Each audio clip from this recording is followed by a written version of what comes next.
Balita sa labas ng bansa, US President-elect Donald Trump siniguro ang pagtulong sa Ukraine kasabay ng kanyang nalalapit na pagbabalik sa White House. At pulisya bigo na mapasok ang opisina ni South Korean President Yoon Suk-yeol. Si Joy Salamatin sa sentro ng balita. Bigo mapasok ng South Korean Police ang opisina ni South Korean President Yoon Suk-yeol. Ito'y matapos silang harangin ng security guard ng presidente sa labas pa lang ng pintuan ng gusali.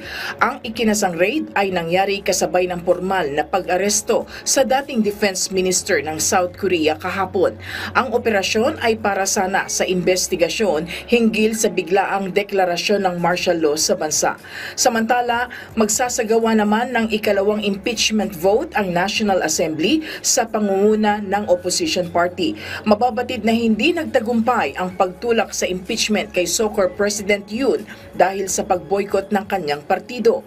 Nangako naman si Yoon na gagawin niya ang lahat ng kanyang makakaya para ipagtanggol ang sarili.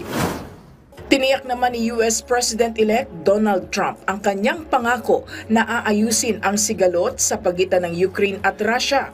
Ayon kay Trump, top priority niya ang paglutas ng problema sa Ukraine pagbalik niya ng White House. Ito'y dahil sa pagtaas ng bilang ng mga namamatay na tao, civilian man o mga sundalo. Paglilinaw rin ng President-elect, less difficult at magkaiba ang sitwasyon sa Middle East kung ikukumpara sa Ukraine pero ipapriority niya rin ito. Mababatid na isasagawa ang transfer of power sa pagitan ni US President Joe Biden at US President-elect Trump sa Enero ng susunod na taon.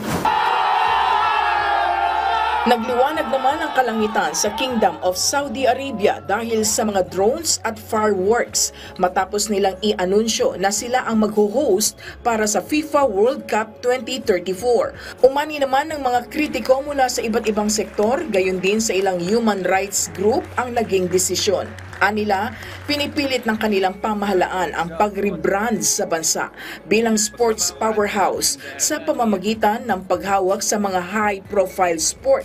Gayon din ang delikadong pagdideploy at pang-aabuso sa mga construction workers. Samantala, ikinatuwa naman ng Ministry of Sport at FIFA ang desisyon dahil mas mapapaigting nito ang pagkakakilanlan ng bansa.